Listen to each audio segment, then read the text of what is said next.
Sa ngayon, hindi pa masabi ng mga taga-Duterte kung ano ang mangyayari sa COVID-19 period. Kung dadalo pa ba si VP Sara Dizon sa mga aktibidad at mga pulong dito sa Department of Education. Yan pa rin ang details mula sa DepEd sa Office sa Pasig.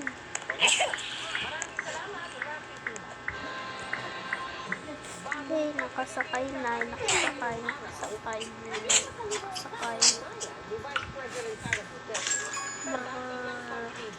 Dito.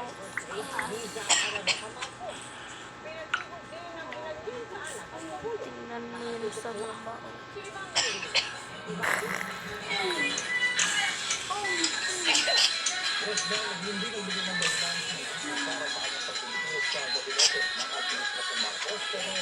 Ba yun?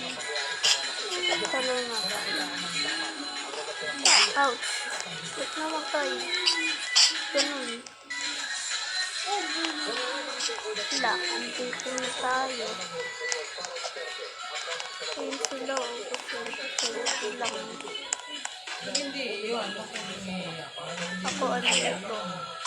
Wala, o yan. Ito kasya. Ay, hindi pala ko kasya. Ito tayo. Ako nagdata dito. Dito na lang.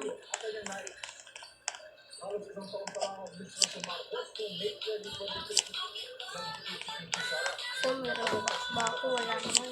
Yan na lang. Ron, kumain ka na, Ron. Putik mo, wala pa. Ngayon dito. Nakis. Cellphone nakita ko. Saka, walang buhay. Cellphone na verde, di ba si kay Alvin yun da? Ouch. Sabi niya, going to end the comes. Ano hihingi pa naman yung No.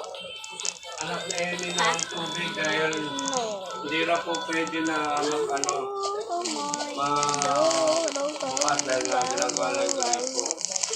Sabi ko kayo papasok kasi yung aso baka umakit. Yung sinabi ko, kung hindi makikita nila yung cellphone na ba ako. Kaya ako na lang naglabas sa timba. Kasi saan papasok may timba. Sinarado na timba. Bukas natin, Ron. TV po gusto kong makarinig. Bigyan na ngayon kakain. Kasi ako matutulog na ako eh. Tutulog na namin.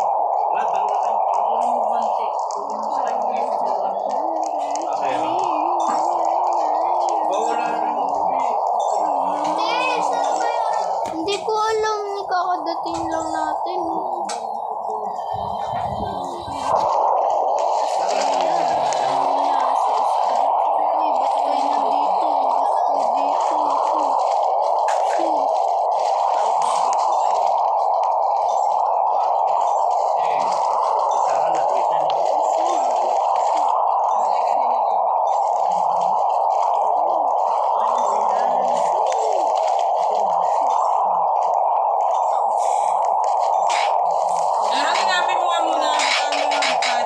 Patay.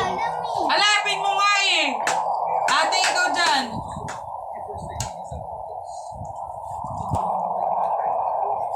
Wala, baka nandiyan sa likod. Wala nga. Wala.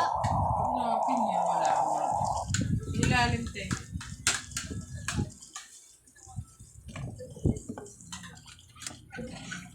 Wala.